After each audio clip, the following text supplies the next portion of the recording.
안녕하세요. 전 이제 막 50대 절반이 꺾인 서울 사는 여자입니다.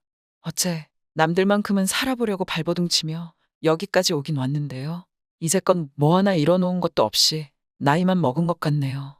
그래도 이래저래 세월의 풍파를 견디며 제 자식 하나 보고 살아온 만큼은 그리 헛된 인생은 아니었던 것 같습니다. 제 딸아이는 이제 중국 유학도 잘 마치고 오겠다며 어느덧 혼자 자립할 준비도 하려는 것 같더라고요. 그래서인지 무슨 알바다 뭐다 제 밥벌이 하려고 아둥바둥하는 모습이 안쓰럽기도 하지만 어느 때는 참 대견하기도 하답니다. 언제는 지 아버지가 꿈에 나타났다면서 로또나 사볼까 궁리를 하더군요. 우리도 언젠가는 돈벼락 같은 걸 맞아서 떵떵거리며 행복하게 살 수 있지 않겠냐고 신이나 얘기하는 모습을 전 여태껏 잊을 수가 없습니다. 전 오래전 남편을 여의고 지금껏 작은 옷가게를 하며 딸을 키워왔는데요. 급작스레 혼자가 된 당시에는 어린 딸 돌보랴, 새벽 시장에서 도매옷 떼오느랴 정말 밤에 자는 시간이 부족할 정도였습니다. 그래도 혼자 계신 시어머니가 때마다 도와주시긴 했지만 전 언제나 죄송스런 마음에 뭐 하나 맘 편히 부탁드린 적이 없었어요. 시어머님도 그런 눈치를 채셨는지 당시 절 불러서는 내가 먼저 간 아들이나 손녀딸이 눈에 밟혀서 너한테 연락하는 줄 아니? 지금 네가 혼자서 그 고생을 하고 사는데 내가 어찌 모른 척 하고 살다가 죽을 때 돼서 편히 눈을 감겠느냐고? 그러시면서 부탁할 거 있으면 이제 좀 편히 하라는 시어머니의 말씀에 전 마냥 눈물을 쏟을 수밖에 없었습니다. 당시에는 정말 제 복이 다한 것만 같았지만 시어머니 때문에 전 조금씩 일어설 수가 있었어요. 그런데 그로부터 꽤 오랜 시간이 흐른 뒤에 제 딸 아이가 지 앞가림을 조금씩 해나가기 시작할 때였어요. 나한테는 엄마랑 여행 갈 돈 모으려고 적금 들었다면서도 또 할머니한테도 용돈 드렸다면서 제 딸아이가 자랑스레 말을 잇는 것이었습니다. 나도 이제 엄마랑 할머니한테 도움되는 인생을 살아야지. 언제까지 엄마한테 용돈만 받고 살아? 나도 이제 아빠 대신 조금씩이라도 보탬이 될 테니까 엄마 이젠 좀 부담 좀 내려놓고 살아요. 전 제 딸아이의 이 말 한마디에 눈시울이 뜨거워졌습니다. 보탬이 되겠다는 그 말이 어찌나 대견스러운지 전 때마다 그 말을 떠올리기 일쑤였어요. 그런데 그런 일이 있고 난 얼마 후 시어머니를 찾아간 제가 글쎄 집 앞에서 문전박대를 당한 것이 아니겠습니까? 그런데 그 연유를 알고 나니 전 그만 주저앉은 채로 일어설 수가 없었어요. 전화로도 그 냉정함을 잃지 않으려 하는 시어머님의 목소리가 더욱더 제 가슴을 짓누르는 것이었습니다. 이제 그만하면 됐다. 나도 네 도움받자고 여태껏 살아온 거 아니니까 이제 네가 좀 만날 사람 만나면서 살았으면 좋겠구나. 나도 자식 낳고 혼자 돼 보니까 네가 나처럼 살아서는 안 된다는 생각이 들더구나. 이젠 내 아들도 하늘에서 반길 테니 어연 너도 나 때문에 만날 사람 못 만나지 말고 널 돌봐줄 사람 만나서 새 출발하거라. 이제 딸도 다 컸겠다. 난 이제 갈 일만 남았으니 맘 편히 바깥 사람 찾아서 혼자 외롭지 않게 살아갈 준비를 하렴. 알았지? 전 그 어떤 대답도 할 수가 없었습니다. 그냥 시어머님의 떨리는 목소리만 듣다가 끊어진 전화기만을 바라볼 뿐이었어요. 그 길로 전 멍하니 하늘만 바라보다가 너무도 가슴이 답답하고 아파서였는지 근처 벤치에서 일어나지도 못한 채 계속 울기만 했습니다. 얼만큼 울었는지 집에 들어가서도 기운을 차릴 수가 없었는데요. 그 길로 전 이러나 저러나 마음을 다잡을 수가 없다는 생각에 그냥 혼자 고속버스에 몸을 실었습니다. 예전 시절부터 그토록 보고 싶던 바다였건만 바쁘기만 하다는 핑계로 한 번을 제대로 가보질 못했는데요. 제 딸도 장학금을 받으며 중국에 유학을 가 있는 상황이다 보니 방학이 돼서 오기 전까지는 저도 좀 짬을 내볼 수 있겠더라고요. 그래서 전 제 작은 옷가게를 생전 처음으로 닫아놓고는 무작정 바닷가에 도착을 했더랬습니다. 근데 하늘도 무심하시지 동해에 도착한 그날따라 유난히도 대낮부터 어둑해진 날씨에 풍랑이 일며 파도가 거세진 것이었어요. 하지만 바다 가까이에 좀 서고 싶은 마음에 모자만 부여잡은 채 파도가 일렁이는 해변 근처로 다가갔을 때였습니다. 순간 더욱 거세진 바람에 모자가 날아가 버려서 전 모자를 잡으려고 안간힘을 다해 뛰기 시작했어요. 그런데 갑작스레 큰 파도가 밀려오면서 절 덮치려 하는 것이 아니겠습니까? 이때였어요. 굵직한 손길 하나가 제 팔뚝을 잡더니 있는 힘껏 절 끌고 가버리는 것이었습니다. 그래서 그랬는지 다행히도 전 무릎까지만 흠뻑 젖은 정도에서 해변 밖을 나올 수가 있었어요. 아니, 파도가 이리 치는데 거기서 뭐 하고 계셨던 거예요? 해일이 더 커지기라도 하면 그냥 쓸려가 버렸을 텐데. 무슨 죽으려고 작정을 한 것도 아니고 어디 일행분 같이 안 오셨습니까? 전 제 가방만 움켜쥔 채로 바닥에 쪼그리고 앉아만 있었어요. 바다 가까이에서 제 몸 하나 건사하는 것도 어려운데 이 힘든 세상은 어찌 이리도 잘 버텨온 건지 제가 생각했던 바다가 마치 저한테 화라도 나 있는 것 같았습니다. 전 그냥 제 자신이 쓸모없고 형편없는 사람이라 생각했던 지난 날들을 떠올리면서 왜 그런 바보 같은 생각만 해왔냐며 마치 바다로부터 큰 혼이라도 난 기분이었어요. 이후 제가 몸을 추스르며 일으키는 동안에서 부축까지 해주시던 그 아저씨는 묵는 곳에 갈 수는 있느냐며 안쓰러운 표정으로 절 바라보는 것이었습니다. 그러면서 서로의 숙소를 얘기 나누다 보니까 정말 신기하게도 두 호텔이 바로 옆으로 나란히 붙어 있는 것이었어요. 그래서 전 멀찌감치 같은 방향으로 걷던 아저씨에게 넌지시 물었습니다. 제가 아직도 철이 없어서 바다를 가까이서 보려다 보니 괜한 걱정만 끼쳐드렸네요. 너무 죄송하고 감사합니다. 저도 혼자 여행 와서 그렇기도 한데 도움 주셔서 감사한 의미로 회 한 접시 대접해드려도 괜찮을까요? 아저씨는 슬쩍 뒤돌아보시더니 제 몸부터 챙기라는 듯 측은한 눈빛으로 절 바라보는 것이었습니다. 순간 전 마치 어린 시절의 제 아버지를 보는 듯한 느낌이 들었어요. 알았으니까 일단 옷이라도 먼저 갈아입으셔야겠네요. 전 얼른 호텔 안으로 들어가 제 방에서 연함은 옷 한 벌을 꺼내 갈아입었어요. 그리고 화장도 좀 고친 후에 얼른 1층 로비로 내려갔습니다. 그런데 1층에서 만나기로 한 아저씨가 도통 보이질 않는 것이었어요. 전 얼른 카운터에 서 있는 직원한테 조막과 같이 들어온 아저씨에 대해 물어보았습니다. 그러자 좀 전까지 계시다가 금방 밖으로 나가셨다는 것이었어요. 전 급한 마음에 얼른 호텔 밖으로 나가봤습니다. 이쪽 저쪽 돌아보니 금세 멀어져 가고 있는 아저씨가 보이는 것이 아니겠습니까? 전 얼른 뒤따라가서 근처 작은 횟집에 아저씨를 모시고 들어갈 수가 있었어요. 아니, 왜 그냥 가시려고 했어요? 제가 얼른 준비하고 나왔는데. 저도 혼자는 왔지만 괜히 제가 여행 방해하는 거 아닌가 싶기도 해서요. 원래 마음이 울적해지고 하면 곧잘 바다에 내려오시나 보죠?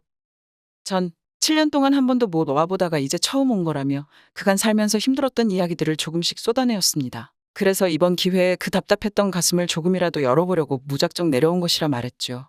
그러자 아저씨는 살짝 미소를 보이시더니 자신도 어찌저찌 살다 보니 인생에 회한도 들고 해서 혼자 바다를 보러 온 것이라 하더라고요. 제가 살던 고향도 바다와 그리 멀리 떨어져 있진 않았는데요. 그래도 동해 바다가 보고 싶어서 그냥 무작정 와봤습니다. 다른 기회를 기다리다 보면 마치 평생 못 올 것 같다는 생각이 들더라고요. 전 저와 어찌 똑같은 생각으로 바다를 보러 올 수 있는 걸까 생각하면서 정말이지 너무도 신기하다는 생각밖엔 들질 않았습니다. 이것도 놀라운 인연인가 싶은 생각이 들면서도 마치 제 시어머님이 무속인을 찾아가 저를 위해 무슨 굿이라도 버리신 건 아닌가 싶은 그런 말도 안 되는 생각까지 들 정도였으니까 말이죠.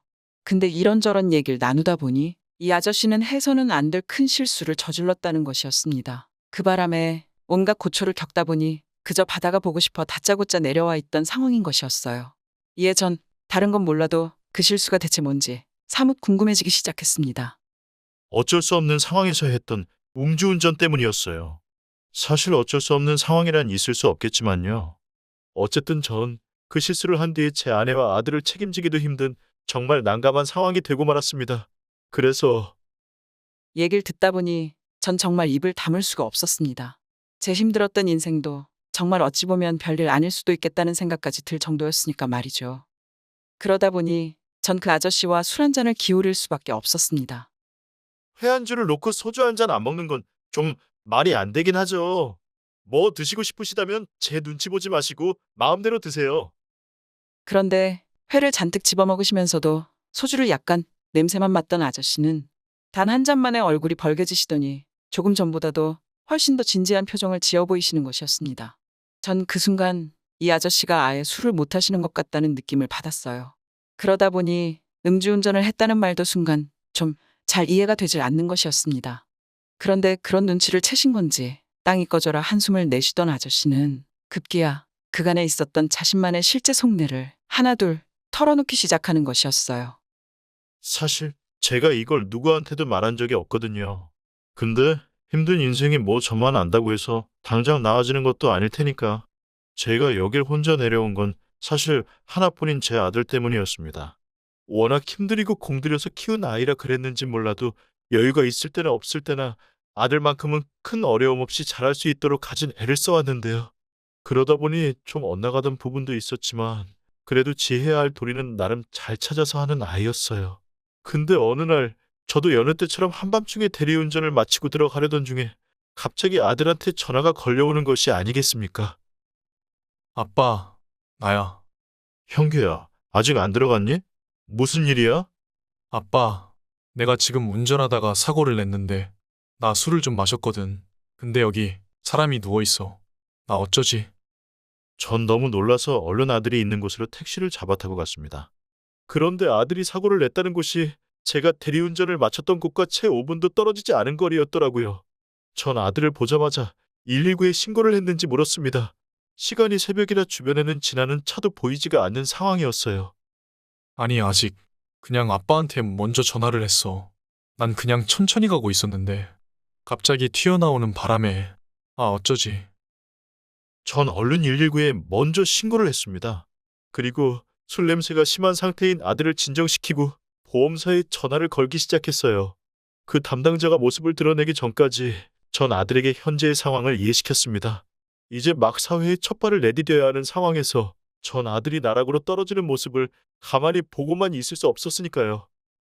아빠, 그게 무슨 소리야? 아빠가 왜? 넌 그냥 걱정하지 말고 내가 시키는 대로만 해. 경찰이 오면 그냥 조수석에서 잠이 들어 있었다고만 하라고. 알았지? 아들은 울며불며 그렇게는 못하겠다고 소리를 질렀어요. 하지만 전 단호하게 그러지 않으면 벌어질 일에 대해 설명을 해주었죠. 지금 면접 본 곳에 입사하는 건 생각도 하지 말아야 하는 건 물론이고 이후에도 하고 싶은 일 어떤 일도 할 수 없을 거라고 전 아들을 붙들은 채로 얘기를 해주었습니다.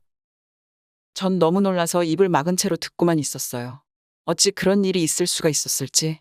그리고 아들의 음주운전에 대한 죗값을 대신 치르려 했다고 자백하는 이 아저씨가 한편으론 감동이기도 했고 한편으로는 너무 슬프다는 생각이 들었습니다.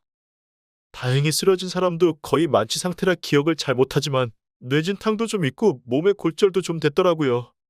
어쨌든 보험 처리로 나름 잘 진행이 되어서 그 피해자와 합의를 보는데도 큰 문제는 없었습니다. 보험료 인상은 어쩔 수 없었지만요.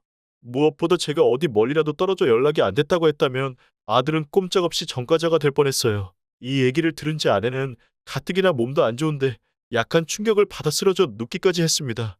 전 그런 아내까지 돌봐가며 대리기사 일도 잘 없는 데다가 운영하던 치킨집도 적자이다 보니 갑자기 눈앞이 캄캄해지더라고요.